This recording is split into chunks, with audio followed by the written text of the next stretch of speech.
Ranger TV India, ना धर्म ना जात, केवल सच के साथ। दर्शकों, आपको हमारा चैनल पसंद आता है तो सब्सक्राइब करें, लाइक करें, शेयर करें, कमेंट जरूर करें।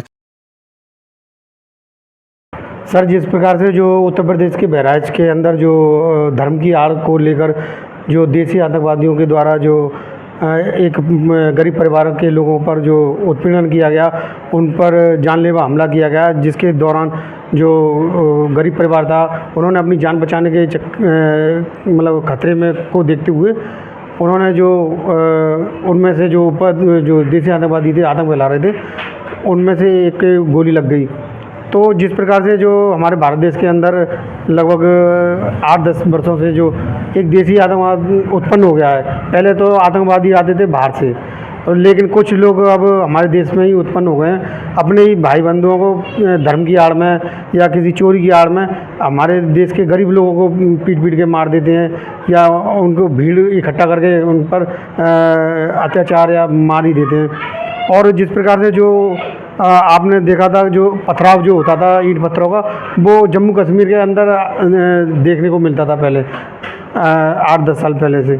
लेकिन जो जब से हमारे देश के प्रधानमंत्री नरेंद्र मोदी जी आए हैं, उसके बाद में जो ईंट पत्थर जो पथराव होते थे वहाँ पर जो जम्मू कश्मीर के अंदर, आज पूरे भारत देश में गली गली में ये चीज़ें पहुँच चुकी हैं कि पथराव हाल होने लगते हैं। और क्या कारण है, क्या कमियां हैं हमारी सरकार में, जो उत्तर प्रदेश की सरकार में, जिसके कारण ये आए दिन जो धार्मिक कार्यक्रम होते हैं उसमें वो जो आतंकवादियों के द्वारा जो हरकतें की जा रही हैं माहौल ख़राब करने की, इसको देखते हुए आप क्या कहना चाहेंगे देश की नरेंद्र मोदी सरकार पर को, और हमारे उत्तर प्रदेश की सरकार योगी आदित्यनाथ जी के लिए, कि क्या कारण है कि ऐसी घटनाएँ बढ़ती जा रही दिन पर दिन?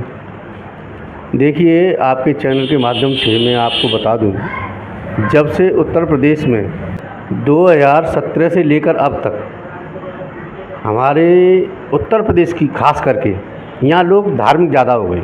क्यों कि देश में योगी आदित्यनाथ जी आए हैं, ये बाबा हैं, और देश के जितने भी युवा हैं सबको बाबा करना चाहते हैं। और जगह जगह माताओं के पंडाल, जागरण, भंडारे। अब आदमी को 300 रुपये का अनाज मिल जाता है, उसने सोच लिया, अपंग बना दिया है राशन दे दे करके।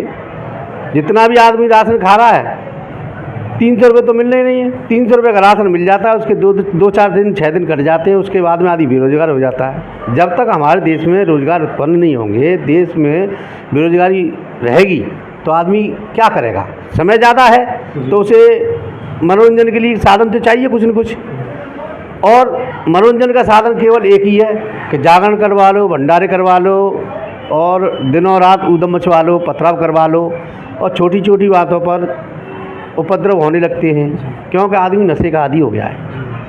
जब आदमी नशे का आदी हो जाएगा तो उसके दिमाग में फितूर पैदा होता है कि कोई न कोई उपद्रव किया जाए। जब से उत्तर प्रदेश में योगी आदित्यनाथ जी आए हैं, जब से धार्मिक लोगों के अंदर धार्मिक भावना ज़्यादा बढ़ गई है, और लोग अपने काम धंधे को छोड़ कर के केवल धर्म के नाम पर लड़ाई झगड़े, उत्पात मचाना, ये सब रह गया है। उसका केवल मकसद धर्म को किस तरीके से बढ़ाया जाए आगे।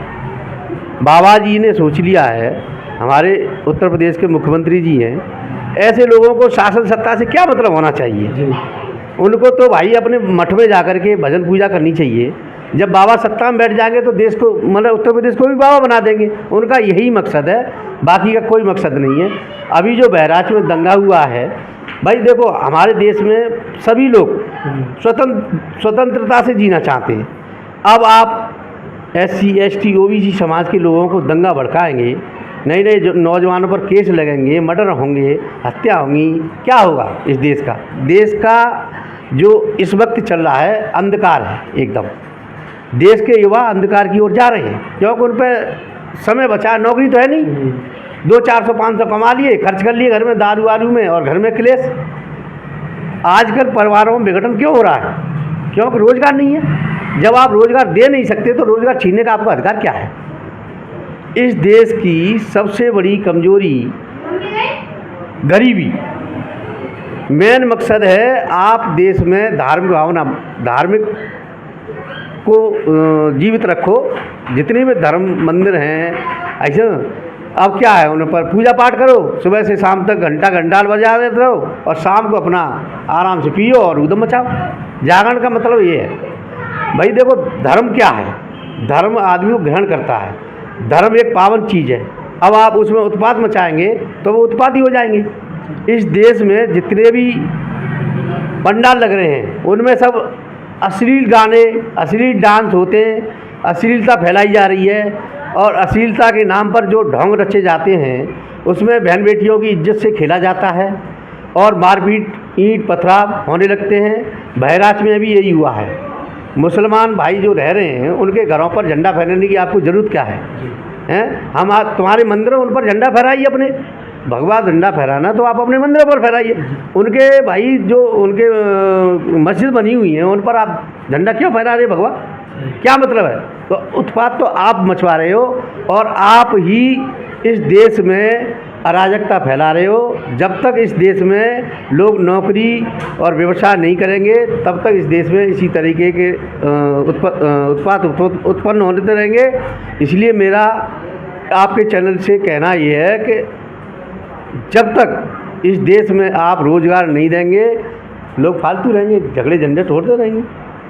तो आज की न्यूज़ आपको पसंद आए तो लाइक करें, शेयर करें, कमेंट करें, सब्सक्राइब ज़रूर करें, जिससे कि हमारा चैनल आगे बढ़ सके और हम अपने देश और देशवासियों की सेवा कर सकें। इसी के साथ फिर मुलाकात होगी, तब तक के लिए आपसे विदा लेते हैं। नमस्कार।